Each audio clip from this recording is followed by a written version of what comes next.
Esta segunda temporada de What If tuvo como personaje central a Peggy Carter, además de una nueva heroína que será clave para vencer a la mayor amenaza para todo el multiverso. Es por eso que hoy te contaré la segunda temporada completa de What If. Todo comienza con la caída de Yondu, viendo Nebula su cuerpo. Ella ahora es una Nova, ya que Nova Prime la ha reclutado para unirse a los Nova Corps, luego del exitoso golpe de Ronan el Acusador contra Thanos. 5 años más tarde, después de que Xandar queda aislado del nuevo universo para protegerse de las fuerzas de Ronan, Nebula descubre el cuerpo de Yondu y recibe órdenes de Nova Prime para investigar. Ahí, mientras codifica los movimientos de Yondu, se entera de que él localizó los códigos para abrir el escudo planetario. Decidida a descubrir todo lo que ha estado pasando después de la caída de Yondu y saber en qué había estado metido, recluta al soldado Kree Youngrock para infiltrarse en la computadora central de Nova Corps para así destruirlo, yendo a lo más bajo para poder llegar a la computadora, donde Nebula, gracias a que es una cyborg, logra conectarse para tomar toda la información necesaria. Lo malo es que Youngrock la traiciona y revela que él y Nova Prime planean entregarle Xandar a Ronan. Desesperada por seguir conectada y por la traición, Nebula logra sobrevivir a un intento de ejecución por parte de los hombres de Nova Prime, yendo al casino de Hogwarts para intentar reclutarlo, además de que si él se negara, podría perder los beneficios de seguir consumiendo alcohol en su casino, logrando convencerlo, además de obtener la ayuda de Groot y Korg para detener a Nova Prime. Durante su pelea, Nebula revela que se dio cuenta de la deserción de Nova Prime cuando le asignó la misión y alteró el código para que el escudo se cerrara nuevamente.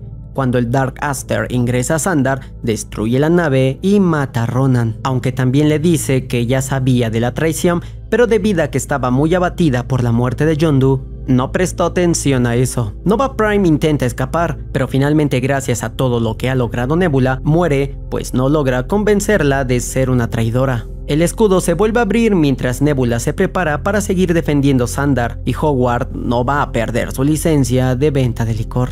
El episodio comienza con miembros de S.H.I.E.L.D. quienes han detectado una posible amenaza que se acerca a la Tierra. El vigilante nos explica que quien llegó es Peter Quill, un hijo de la Tierra y de las estrellas. Es así que nos trasladamos 6 meses en el pasado. Los devastadores habían sido enviados a secuestrar a Peter Quill de su hogar natal en la Tierra, pero Yondu no tuvo el corazón para entregarlo y decidió criarlo como si fuera su propio hijo. Cronológicamente esta es la historia original, pero en este universo Yondu no cambia de parecer y lo entrega a Ego, su padre. Ego le mostró lo que él llamaba la expansión, un sueño que él tenía de rehacer todo el universo a su imagen, y con el regreso de su hijo ahora tenía todo el poder para por fin hacerlo realidad. Por fortuna no tienen a un solo héroe que pueda enfrentarlo, sino a todo un grupo. El primero en la lista es Hank, mejor conocido como el Hombre Hormiga. A su llegada al desierto de Mojave, se encuentra con otros héroes, Foster y el Rey T'Chaka de Wakanda. Otros más que se unen son el Soldado del Invierno, el asesino más letal de Rusia. Al equipo también se le suma la doctora Wendy Lawson de la Fuerza Aérea, quien dirige una investigación colectiva del Tesseracto, aunque Hank se da cuenta que no está vestida como debería, sino de la Star Force Kree. Cuando finalmente llegan a Nueva York, encuentran a Peter,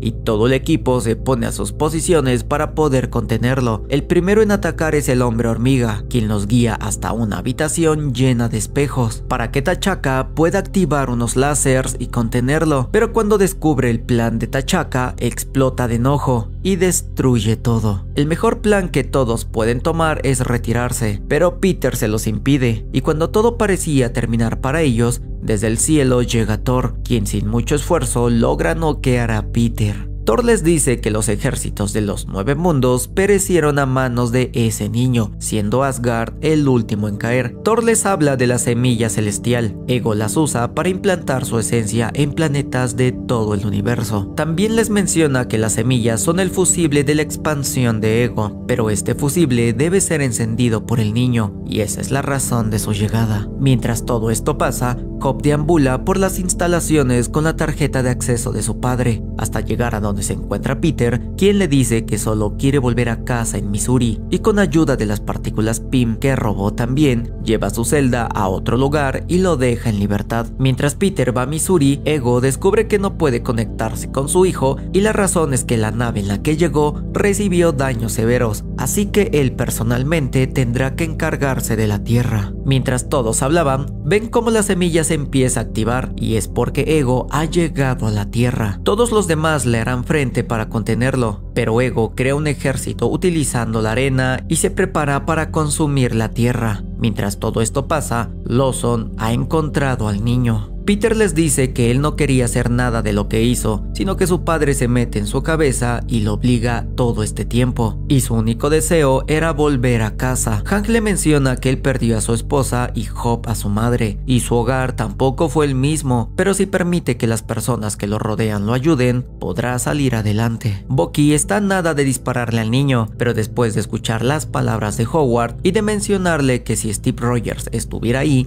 él confiaría en él y le pediría que no hiciera ese disparo. Mientras tanto, en el desierto, los héroes no pueden más contra el ejército de Ego, y este ataca la base para robar la semilla, y justo antes de que él se apodere de ella, Hank junto a Peter la toman a tiempo. A pesar del enojo de Peter, Ego sabe que él no tiene el poder para enfrentarlo. Con lo que no contaba es que él haría que la semilla forme parte de él, y así parte de su poder ahora le pertenece a Peter, lanzándole un rayo de poder, consiguiendo destruirlo. Todos están celebrando su victoria, donde Peter está genuinamente feliz, pero quien no aparece por ningún lado es Bucky. Hank se pregunta si deben preocuparse, pero Howard sabe que algo cambió dentro de él en aquella llamada en Missouri. Luego del banquete, Thor les menciona que debe irse porque esto aún no ha acabado. Peter destruyó su forma corpórea de Ego, pero su planeta sigue con vida. Hank les dice que son un equipo, y todos junto a él, incluido Peter, se alistan para acompañarlo y ponerle fin a Ego, el planeta viviente. En este episodio navideño, y casi todo en forma de rima, veremos a Happy Hogan volverse un verdadero héroe,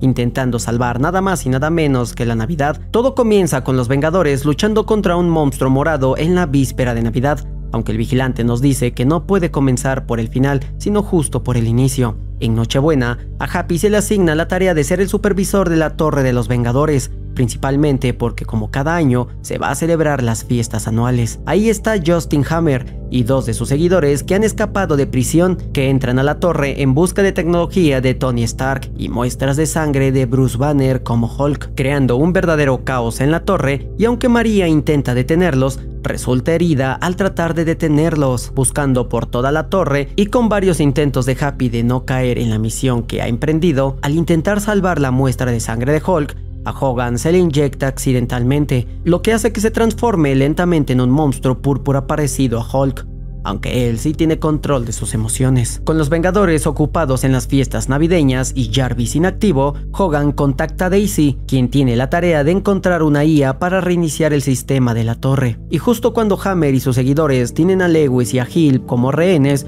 Hogan, completamente transformado, se enfrenta a él, lo que obliga a los secuaces de Hammer a huir y destruye las sondas secuestradas de la Legión de Hierro. Hammer toma el control de la armadura Hulkbuster de Stark, pero Hogan lo derrota antes de que lleguen los Vengadores.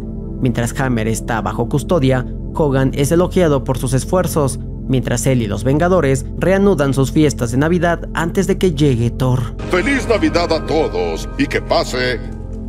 ¿Amigos? Aquí nos trasladamos con Iron Man, que luego de hacer un heroico sacrificio, se estrellaría en donde habita el Gran Maestro. En su llegada, él le pide regresar a la Tierra luego de que le mostró que ganaron, y también al ver a Pepper que está a salvo. El Gran Maestro le ayudará a regresar, no sin antes invitarlo a celebrar. Ese día, aparte de celebrarlo a él, también se celebra el Grand Prix de Sakar y se realizará una competencia de vehículos donde Tony es un espectador especial. En ese momento liberan al campeón, que complica aún más la tarea de los concursantes, y Korg es su primera víctima. Tony no puede más al ver tan despiadado concurso y se convierte en Iron Man para bajar a la pista y detener al campeón, pero algo sucede porque su traje no parece funcionar y aún así el campeón termina destruido. Tony se sorprende dándose cuenta que quien lo hizo fue Gamora, que ataca a ambos y cuando estaban acorralados es inmovilizada por el Gran Maestro al igual que a Tony. Él no puede esperar más tiempo y abre la celda fácilmente, liberando a Korg para que lo ayude en la tarea de escapar, pero dejando a Gamora porque no confía en ella. Korg le menciona que el Gran Maestro realiza juegos de muerte por diversión, cosa que a Tony le recuerda a los Juegos del Hambre pero en su versión alienígena. Pero Gamora complica las cosas al lograr escapar de la celda y disparar y destruir parte del edificio, yéndose de ahí, y antes de que Gamora pueda seguirlo, es inmovilizada. Tony necesita un conductor y ambos van con Valkyria y por ello la invitan para que los ayude a derrocar al Gran Maestro en su propio juego. Gamora va con el Gran Maestro para pedirle que le entreguen a Tony, cuando en ese momento él logra hackear sus comunicaciones para dar un mensaje a todos los habitantes, una carrera entre él y su gobernante. El que gane se quedará con el planeta. Gamora sabe que es una mala idea aceptar, ya que Stark es un genio, pero el Gran Maestro también lo es, así que acepta, pero si él gana, se quedará con el traje de Tony. Así, poco a poco, uno a uno van cayendo, y Tony, gracias a un aparato que puso en el vehículo de Gamora, puede comunicarse con ella para intentar convencerla de hacer lo correcto. Y por esa razón tomó la decisión de ser mejor y convertirse en Iron Man. Y termina por decirle que ella también puede decidir quién quiere ser, la hija de Thanos o Gamora. Y en el último segundo ella cambia el objetivo de dispararle a Tony para dispararle a los monstruos, pero esto le cuesta seguir participando en la carrera. Y ahora solo quedan ellos dos, pero momentos antes de finalizar la carrera, Tony usa su reactor ARC para ponerse al frente y ganar la carrera a milésimas de segundos. Mientras esto pasaba, Topaz, quien venía en su vehículo, iba tras Tony, pero al verlo Valkyria se interpone y hace que el bastón de Topaz toque al Gran Maestro, derritiéndolo. Y aunque Tony ganó, el pueblo elige a Valkyria como su nueva reina y ella elige a Korg como su nuevo consejero. Los tres brindan por salir vencedores y aunque le gustaría, Tony no puede quedarse y debe regresar a casa. Y con lo que no contaba es que Gamora no puede regresar sin él, llevándolo con Thanos, pero no para entregarlo, sino para hacer lo que tiene que hacer, y con el bastón de Topaz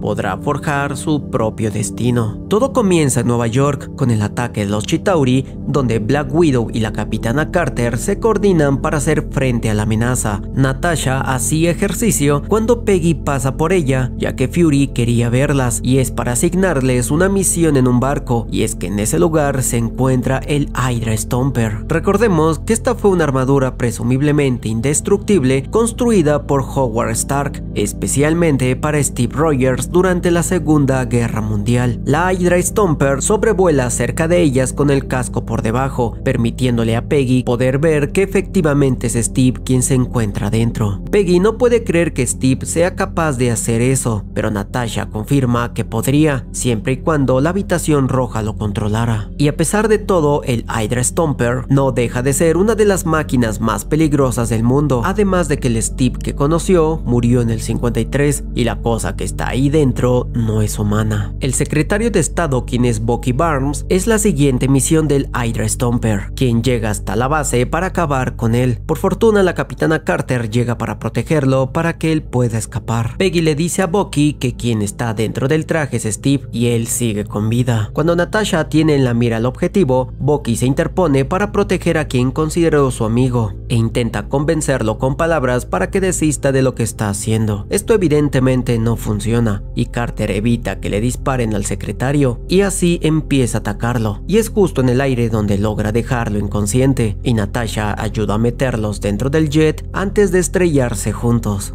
Ella los lleva hasta un lugar en Escocia, un lugar donde ni S.H.I.E.L.D. podría encontrarlas. En el lugar, Peggy se da cuenta que Steve casi no envejeció desde la última vez que lo vio, y es porque la armadura es lo que lo mantiene con vida, y por esta razón es imposible quitársela. Pero mientras hablaban, Steve se despierta y amablemente él se ofrece a llevarlas. Natasha desconfía de él, aunque Peggy está muy feliz de volver a verlo. Así es como Steve las lleva a una base militar socoviana, y fue después de los 90 que la habitación roja se mudó a ese lugar. Al llegar, se encuentran con una ciudad desolada, donde hay maniquíes de personas fingiendo estar felices, un panorama muy tétrico construida por los rusos como concepto de lo que sería un vecindario americano. Al atardecer, Steve le cuenta que no recuerda mucho de cómo pasó, ya que al despertar se dio cuenta que tenía puesta la armadura y esta lo controlaba. Peggy también aprovecha para hablarle del cambio repentino desde la guerra mundial y su regreso varios años en el futuro, y de cómo le costó adaptarse al nuevo mundo. Steve le confiesa que luego de que creyó que ella había muerto, no tuvo sentido formar una familia y se centró totalmente en las misiones para acabar con Hydra, pero todo eso acabó ahora porque finalmente están juntos. Pero repentinamente los habitantes comienzan a atacarlos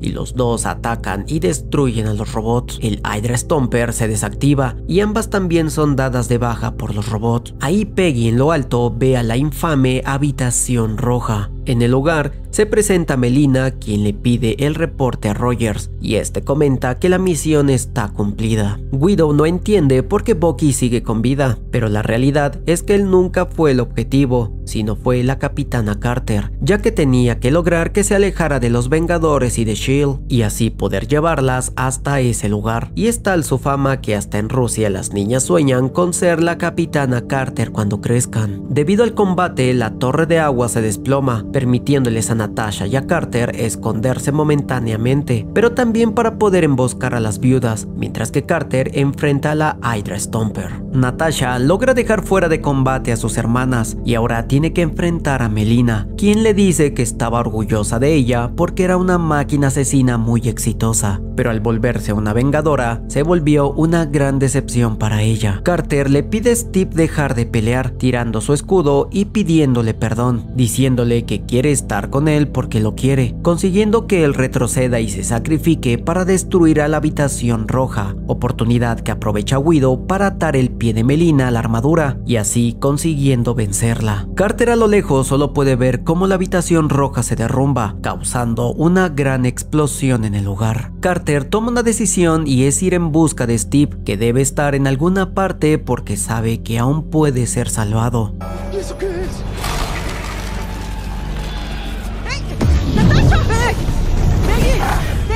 Al despertar, es recibida por Fury y la Bruja Escarlata, ya que ella es quien salvará a su mundo. En muchas realidades, la pesadilla de Asgard es la misma, las llamas del Ragnarok. En su universo, Odín le confió el Tesseracto a una aldea de la Tierra luego de alcanzar una era de paz, pero en este universo, las llamas envolvieron a Asgard antes de tener esa oportunidad.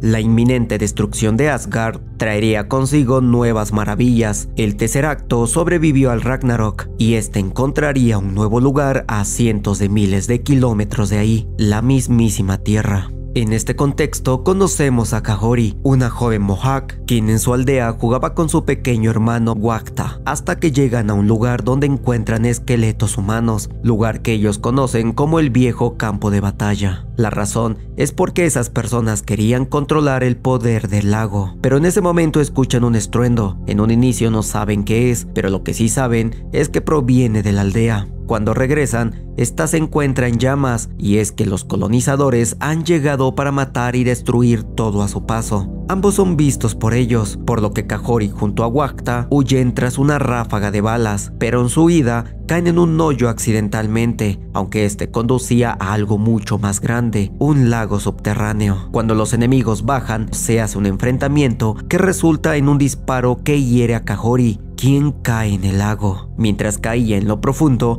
ella puede ver una luz brillante que no es nada más que el Tesseracto, que tiene una extraña reacción transportándola a otro lugar a salvo. Al despertar, es recibida por un hombre quien le dice que está en lo que él llama mundo del cielo. Inmediatamente la historia es interrumpida por el vigilante, quien nos cuenta que luego de la caída de Asgard, el Tesseracto tuvo una segunda vida entre los ancestros de Kahori. Al romperse con el impacto cuando este llegó a la Tierra, el cubo liberó por completo la energía de la gema del espacio y otorgó sus poderes al lago. Guerreros, aventureros y otros nobles de la tribu desaparecieron en sus aguas para nunca volver. La codicia y el dolor causaron una terrible batalla entre las naciones circundantes. Al final, la paz prevaleció y se declaró que el lago, que ahora impregnado de sangre, estaba maldito, y nadie más acudió a él excepto una persona: Kahori. Ella está sorprendida por todo lo que hay en ese lugar, pero empieza a recordar lo que pasó y de cómo aquellos hombres atacaron su hogar y que Wakta se quedó solo. Así que desesperada,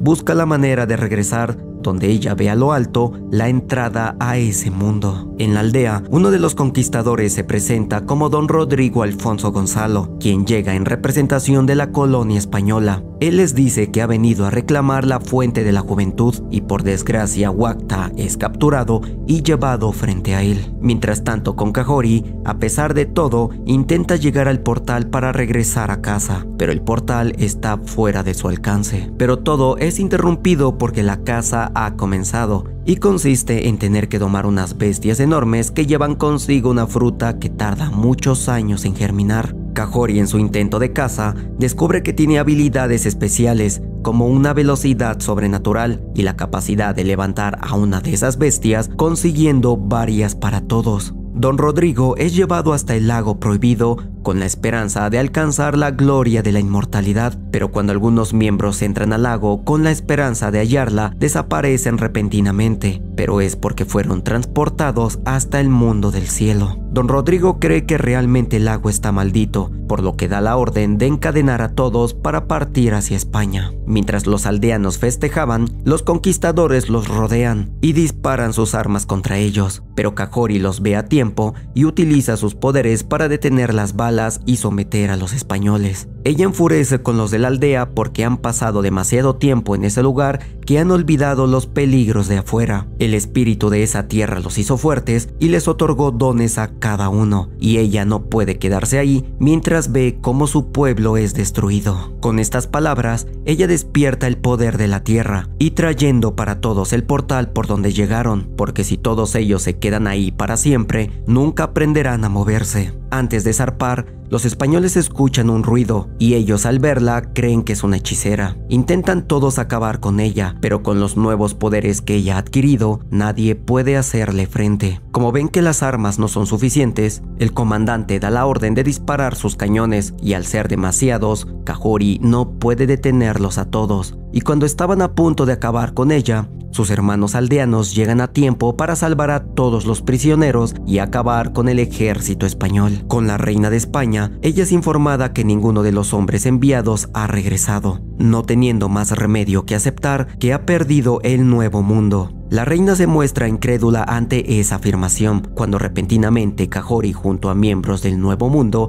llegan ante la corte real. Aunque intentan atacarla, nada puede detenerla. Ella solo fue con un solo objetivo: llevar el mensaje de que el mundo es rico, pero ninguno de ellos es nadie para reclamarlo. La reina sigue empecinada en infundir miedo, porque ella está para gobernarlos, pero Kahori es clara: firmarán un acuerdo de paz o no habrá futuro para su reinado. Pero su batalla más grande apenas está por comenzar y repentinamente aparece el Doctor Strange, quien le dice a Kahori que la ha estado buscando por mucho tiempo. El episodio comienza con el vigilante, quien esta vez nos menciona que el rey Odin buscó unificar los 9 mundos bajo el trono de Asgard, gracias a su arma principal en la conquista que construyó su imperio, su ejecutora, su hija primogénita, Hela, la diosa de la muerte. Una por una las ramas del árbol de los mundos cayeron bajo su control, pero Hela anhelaba mucho más. Pero en este universo, la insolencia de Hela inspiró otra idea,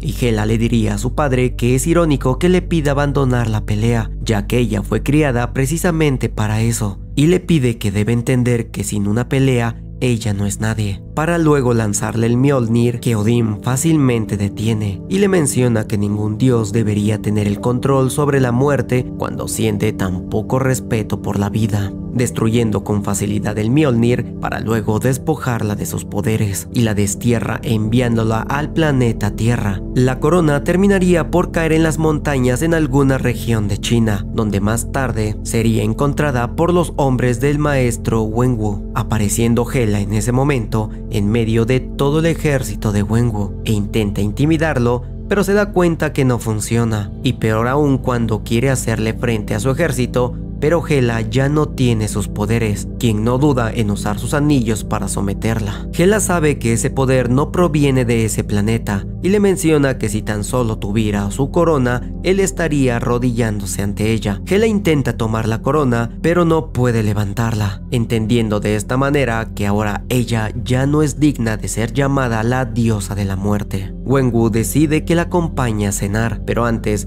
le pide ponerse un traje típico de China, quedando por un momento impactado por su belleza. Él le cuenta que los 10 anillos fueron un regalo que le fue otorgado, un regalo que le ha devuelto a su pueblo, protegiéndolos a todos porque su mundo está plagado de fuerzas peligrosas. Wenwu le dice que tal vez su padre tuvo miedo de la fuerza que hay en ella, pero él no, e insiste que pelea a su lado para así juntos puedan proteger al mundo, acercándose para besarlo, pero todo era parte de una trampa para golpearlo en la mesa y dejarlo inconsciente. De esta manera, ella podrá tomar los anillos y hacerse con el poder de ellos, pero no puede tomarlos y no tiene opción más que huir al ver llegar a los soldados. Del otro lado, algo ataca a Hela para luego dejarla inconsciente, y cuando esto sucede, Heimdall en Asgard la pierde de vista. Cuando ella despierta, aparece frente a ella Gyaji, quien representa al Consejo de Ancianos de Talo. Gyaji le menciona que no puede vencer la oscuridad con más oscuridad, y como ella no tiene poderes a pesar de ser la diosa de la muerte, le resulta interesante pedirles que le enseñen lo contrario, para vencer a la oscuridad con la luz.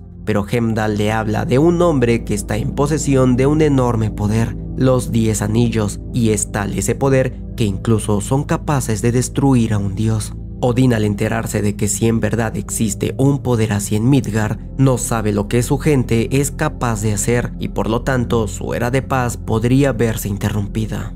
Gyaji le pregunta cuál es la intención de aprender su método, a lo que Hela responde que es para derrocar a Wenwu, apoderarse de los 10 anillos, vengarse de su padre y asumir el trono de Asgard, y continuar con la conquista del universo. Gyaji le pregunta que cuando todos los mundos a lo largo del cosmos hayan sido conquistados, ¿qué es lo que hará? Teniendo un flashback de su pasado y de su infancia. Gyaji le hace otra pregunta, y es ¿qué espera obtener al final de su siguiente gran conquista? Y con esas palabras, Hela entiende finalmente todo, y es que en realidad busca la libertad, y la libertad de poder escoger su propio camino. Por la noche, mientras meditaba, ve a lo lejos la llegada de su padre, y esto significa muy malas noticias. Gyaji le dice que su entrenamiento aún está lejos de terminar, pero como Odín está destruyendo todo a su paso, le pide buscar los 10 anillos para poder detenerlo. Ella se rehúsa porque en Talo son guardianes y no guerreros. En otro lado, Wenwu está usando los poderes de los anillos para poder contener a Odín, pero Hela llega en ese momento, quien se le une para que juntos puedan enfrentar a Odín. Hela se rehúsa a unirse a su padre y le pide que se aleje de Midgard porque ella ya no será parte de su conquista. Hela logra hacerle frente a su padre a pesar de no tener sus poderes, pero Odín, el padre de todo, es demasiado fuerte como para ser vencido. Hela logra apoderarse del Gungnir, mientras que Wenwu, con el poder de los 10 anillos, logra acertar un golpe lo suficientemente fuerte para dejarlo fuera de combate. Hela le pide que pare y unan fuerzas, pero Odín la toma por el cuello y le dice que la Hela que conoce no hubiera dejado pasar una oportunidad así para acabar con su vida. Pero ella le dice que tal como le había mencionado en el pasado, que ningún dios debe tener dominio sobre la muerte cuando siente tan poco respeto por la vida. Con estas palabras, la corona y todo el poder regresan a Hela, pero ella ya no es la misma e incluso su apariencia es muy diferente, venciendo con facilidad a su padre. Odín queda impactado ya que la envió a la tierra para que ella aprendiera una lección, pero superó sus expectativas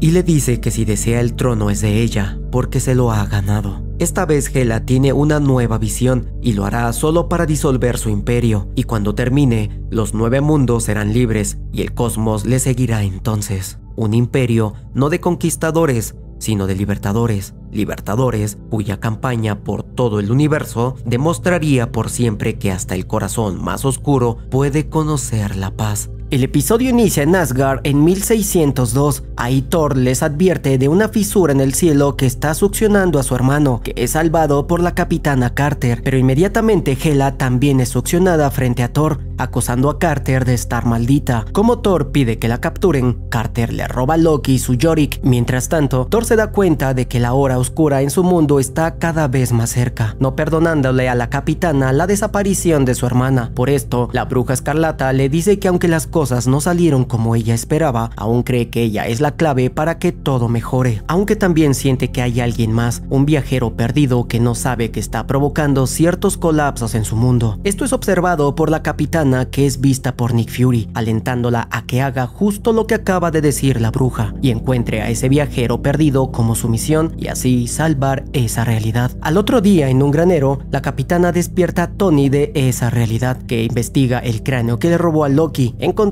material radioactivo, diciéndole que ahora tiene que encontrar a un precursor, justamente la persona causante de que esa realidad esté a punto del colapso. Y aunque Tony puede encontrarlo, necesita un artefacto con la suficiente energía que esas fisuras, así que se les ocurre utilizar el cetro de Thor para poder lograrlo, ideando que necesitan a un ladrón, pues dudan mucho de que Thor la vaya a ayudar después de lo que pasó. Por otra parte está Steve Rogers, que en esta realidad es Roger Hood, yendo a una taberna donde la capitana le cuenta a Roger Hood que en su mundo sí hay un Steve Rogers, y aunque ella le dice que no puede decirle nada sobre ese asunto, Roger Hood sabe que si Margaret estuviera viva, no dudaría en ayudarlos a ellos. Pero son interrumpidos por varios Yellow Jackets enviado por Hogarth, que pide que capturen a la capitana Carter y la lleven ante Thor, llevándola a uno de los calabozos donde nuevamente habla con el vigilante, que le da la oportunidad de regresarla a su mundo, pero ella sigue negándose, pues siente que aún debe encontrar al precursor. Destruye las cadenas, escapando así de su celda,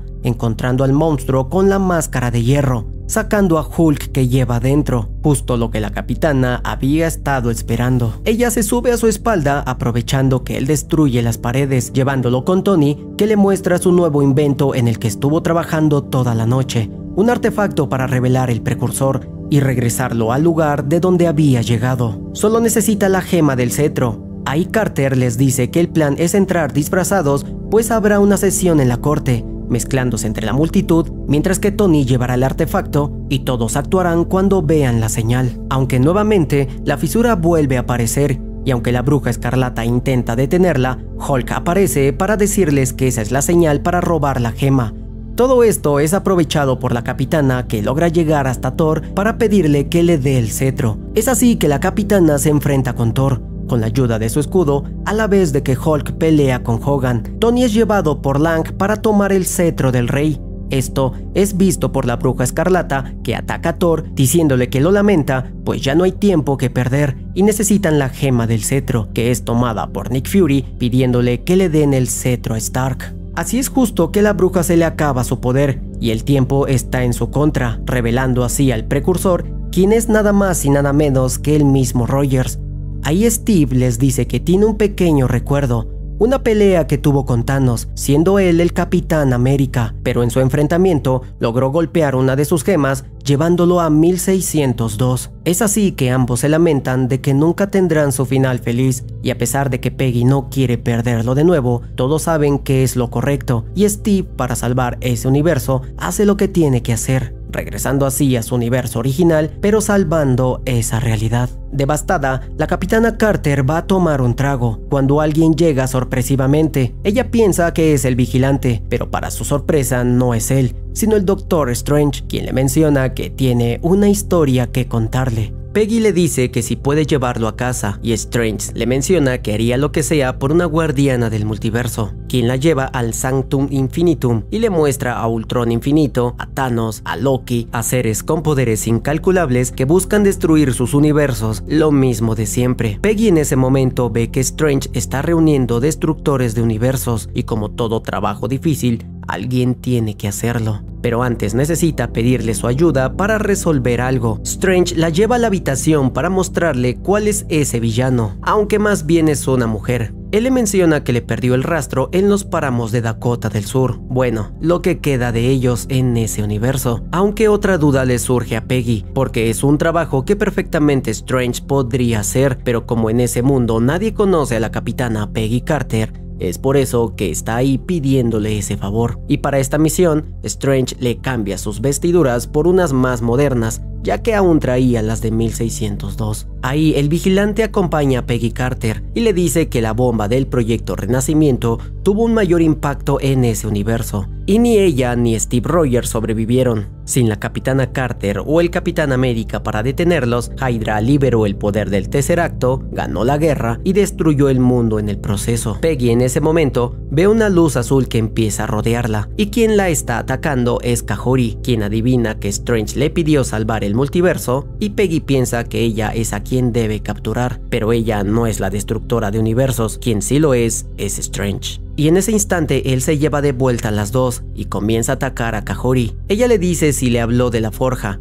pero como Peggy no sabe de qué está hablando, Kahori le dice que él no solo ataca a destructores de universos, sino que también está reuniendo a los héroes justos, ya que está arrojándolos a todos a la forja, porque está completamente loco. Y la razón es más que obvia, no está tratando de salvar el multiverso, sino de resucitar el suyo, el que él mismo destruyó. Peggy, ante la impotencia de no poder hacer nada por ayudarla, tiene una idea, y destruye las prisiones de todos los villanos que estaban contenidos. Así que con la velocidad de ella, lleva a Peggy hasta un lugar donde vemos a una gran cantidad de villanos del multiverso. Ambas siguen su camino, pero para su desgracia, encuentran a la bruja escarlata zombie. Finalmente, algo de zombies en un episodio de What If de esta temporada. Pero algo extraño sucede, y repentinamente todos parecen ser controlados, y es nada más y nada menos que Hela, la diosa de la muerte. Cuando intentaban escapar nuevamente, son detenidas por el mismo Thanos con las gemas del infinito, aunque en ese instante es desintegrado, y el causante de esto es Killmonger, con las gemas del infinito. Pero ya sabemos que es What If,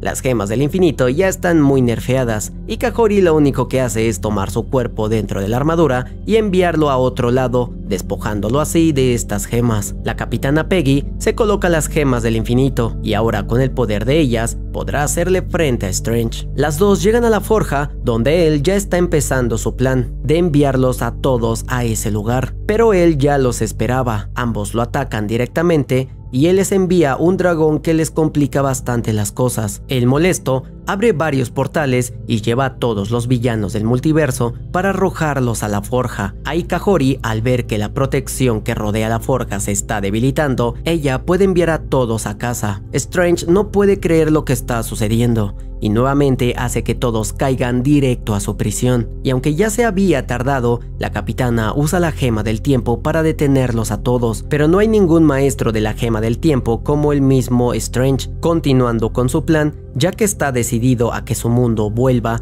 aunque esto signifique que muchos otros mueran. Pero antes de que caigan todos, algunos de los villanos y héroes le dejan a Peggy sus más poderosos objetos, como el casco de Hela, el martillo de Thor, los anillos del mandarín, entre muchas otras cosas más. Ahí Peggy puede utilizar todas las armas para combatirlo, y mientras esto pasa, Kahori logra poner los portales para enviar a todos de vuelta a casa. Strange jamás dejará su misión de recuperar su mundo, pero ahora ellas son prácticamente invencibles, y él termina adoptando la forma de bestia. Pero hay algo raro en él, porque la bestia con la que se están enfrentando parece ser que no tiene conciencia propia, o más bien que Strange no tiene control sobre ella, y ambas lo único que pueden hacer es combatirlo y pedirle a Strange, que aún está dentro, que las escuche. Pero vaya que es demasiado poderosa, porque ni aun con las gemas del infinito y las armas más poderosas del universo pueden enfrentarlo. Pero ella, con ayuda de Kahori, logra darle un fuerte golpe con el poder de las 7 gemas, trayéndolo de vuelta en sí. La forja está tan desestabilizada que está a punto de hacer explosión, y él se rehúsa a detenerla, y nuevamente Strange vuelve a convertirse en esa bestia, cayendo ahora él y la capitana en la forja, aunque Peggy logra soltarse en el último momento, y Strange, en un momento de cordura, detiene a la bestia, cayendo así ambos por ella. En un momento Peggy cree que está muerta, pero el vigilante le dice que no es así. Es más, a Kahori la ha enviado de vuelta a su universo de origen, y ahí Peggy se da cuenta que está en la guarida del vigilante, lugar donde vigila a todos en el vasto universo. El vigilante le muestra a Peggy que el plan de Strange funcionó y trajo de vuelta a su mundo. Incluso Christine está ahí, pero quien no está por ningún lado es Strange, ya que ese fue el precio que tuvo que pagar. Además de decirle que el multiverso no necesitaba de que él interviniera, porque para eso tenían a la capitana Peggy Carter. Él le pregunta si ella está lista para volver a su universo, y Peggy le dice que sí, aunque prefiere ir por la ruta escénica, finalizando así el episodio.